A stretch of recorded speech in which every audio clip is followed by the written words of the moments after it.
Morning, children. Children, as we know that we are going through chapter 1 from the stars, and the title of the chapter is The Third Level. Children, this chapter is written by Jack Finney. Jack Finney, who is considered the famous writer of his time. The basic theme of this chapter is escapism, and the main character and the narrator of this chapter is Charlie. Charlie, who is a 31-year-old ordinary person. And children,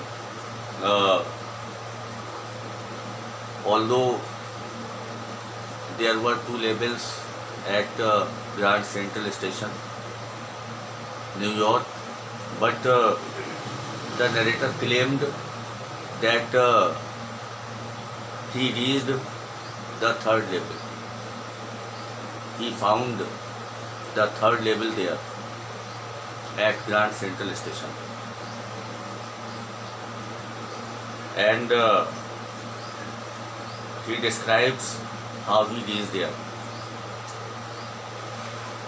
Last summer night, he worked late till the late hours at his office, and so he was in a hurry to reach his apartment, and that was the only reason he decided to take the subway of the Grand Central Station that was faster than the bus. Children, when he was going towards his apartment through the subway of the Grand Central Station, देखिए बच्चों, जैसा कि Charlie जो कि इस chapter का narrator है, last summer उसने लेट आवर्स तक अपने ऑफिस में काम किया, और जैसा कि उसे अपने घर पहुंचने की जल्दी थी, तो उसने डिसाइड किया कि वो ग्रैंड सेंट्रल स्टेशन के सबवे से ऊपर जाएगा, जिससे कि वो बस की अपेक्षा जल्दी अपने घर पहुंच जाएगा. So children, he turned towards the Grand Central. First he reached the first level, then he reached the second level, and when he was about to enter, and finally he entered into the arched doorway, he got lost, and he found himself in the third level. He thought that the Grand Central Station was growing just like a tree, pushing out new corridors and staircases like roots. So children, today we are going to start from the first paragraph of page number 4. In this paragraph, the author tells us that the narrator gives the description of the third level, whatever the things he had seen there, and whatever the people he had met there. Okay? So children, see the book. There were brass spittoons on the floor, and across the station a glint of light caught my eye. A man was pulling a gold watch from his vest pocket. अब देखिए, जब उसने अपने आप को grand central station के third level पर पाया, तो उसने देखा कि वहाँ पर एक ब्रास स्पिटून रखा हुआ था. Children, spittoon means a pot in which people spit, जिसे कि पीक दान कहते हैं या थूक दान कहते हैं.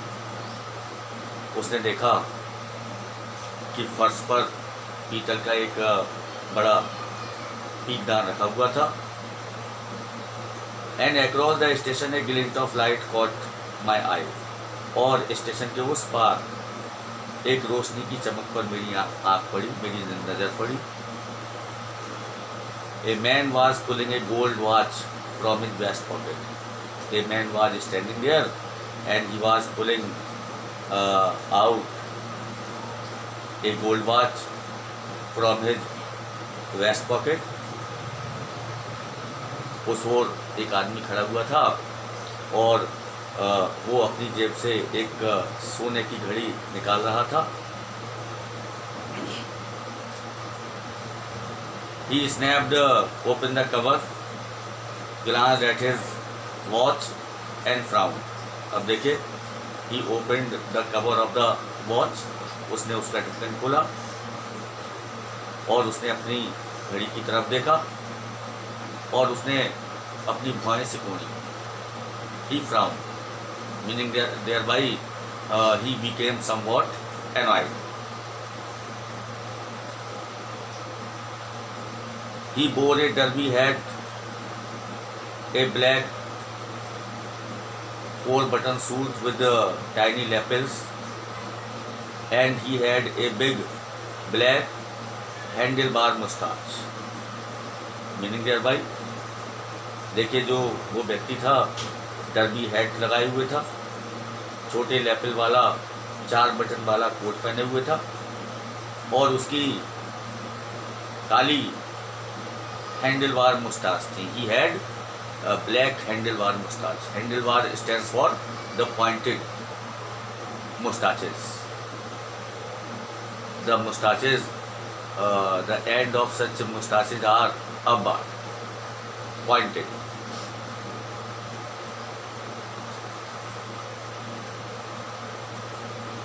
Then I looked around and saw that everyone in the station was dressed like 1890 something. Then the narrator tells us that he was looking around on the third level and he was seeing that the people were dressed like 1890 something. कहता है मैंने चारों ओर देखा और मैंने देखा कि station पर हर व्यक्ति 1890 के आसपास की ड्रेस पहने हुए था। I never saw so many beards, sideburns and fancy mustaches in my life. कहता है मैंने अपने जीवन में कभी भी इतनी beards, इतनी दाढ़ियाँ, sideburns and fancy mustaches अपने जीवन में नहीं देखे। कहता है मैंने पहले इससे पहले कभी इतनी दाढ़ियाँ, कानों के पास बाल और फैंसी मूछें अपने जीवन में कभी नहीं देखी। ए women walked in through the train gate. A woman was also walking through the train gate. Train के गेट पर एक औरत चलकर आई and she wore a dress with leg of mutton sleeves and skirts to the top of her high button shoes, and she was wearing a kind of dress. वो एक प्रकार ऐसी dress पहनी हुई थी जिसकी स्लीव्स ऊपर से मीन्स चौड़ी और नीचे पतली हो जाती हैं। That is called leg of mutton sleeves.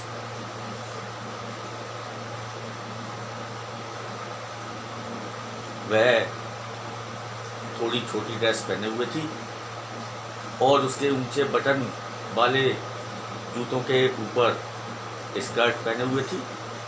She was also wearing A skirt to the top of her high button shoes. Back of her, out on the tracks, I caught a glimpse of a locomotive, a very small Courier and Ives locomotive with a funnel-shaped stack. तो देखिए कहता है कि जो वो women थी उसके पीछे दूर रेल ट्रैक पर, दूर पटरी पर मैंने एक रेल के इंजन को देखा and that was really a very small locomotive, small railway engine. and the name of the company was Courier and Ives. That was Courier and Ives locomotive with a funnel shaped stack, और वो बेहद छोटा courier और Ives engine keep के आकार की chimney वाला था। उसकी जो चिमनी थी वो कीप के आकार की थी। And then I knew and then I came to know that I was on the third level. तब मैंने जाना कि मैं थर्ड लेवल पर था। Come to the next paragraph. To make sure, I walked over to a newsboy and glanced at the stack of papers at his feet, in order to make sure that he was really on the third level. इस बात को sure करने के लिए कि वो वास्तव में थर्ड लेवल पर था, तो कहता है I walked over to a newsboy. He walked over to a newspaper boy and glanced at the stack of papers and saw at the pile, at the heap of the newspapers there at his feet. कहता है इस बात को sure करने के लिए कि मैं थर्ड लेवल पर था, मैं एक न्यूज़ बॉय के पास गया, अखबार वाले लड़के के पास गया और उसके पैरों के पास अखबारों के ढेर को देखा। He saw a heap of newspapers at his feet. It was the word. He saw that the newspaper named the word was there, and the word hasn't been published for years. उसने देखा कि the word नामक newspaper था जिसका प्रकाशन कई वर्षों से नहीं हुआ था. That hasn't been published for many years, and the lead story said something about President Cleveland. And the lead story on the newspaper, on the front paper, was telling something about President Cleveland. Cleveland was also one of the presidents of the US. और जो उसकी headline थी वो president Cleveland के बारे में बताती थी. I have found that front page since in the public library files, and it was printed June 11, 1894. और कहता है मैंने ये भी देखा कि मैंने वो पेज ढूंढ लिया.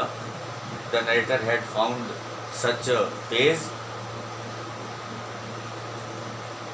that in the public library files, and it was printed June 11, 1894. कहता है मैंने वह पेज ढूंढ लिया है पब्लिक लाइब्रेरी की फाइलों में और ये जून 11, 1894 को पब्लिश किया गया था. Okay students, the narrator was very much surprised to know that the newspaper was printed on June 11, 1894. I turned towards the ticket windows, knowing that here on the third level at Grand Central, I could buy tickets and would take Louisa and me anywhere in the United States we wanted to go. कहता है कि I at once went to the ticket window and I found that I could purchase the tickets from there. The narrator could purchase the tickets from there, that he could go from there to any part of the US. कहता है मैं ticket की खिड़की की तरफ मुड़ा और ये जानते हुए कि मैं यहाँ ग्रैंड सेंट्रल के थर्ड लेवल पर मैं टिकट परचेज कर सकता था जो मुझे और लूसा को अमेरिका के मीन्स US के किसी भी कोने में जहाँ हम जाना चाहें ले जा सकता था. And I wanted to tickets to Galesburg Illinois, और मैं गेल्सबर्ग इलिनॉइस जाने के लिए 2 टिकट खरीदना चाहता था। Okay students, so that's all in this lecture. We shall go through the next lecture in the next video. Thank you.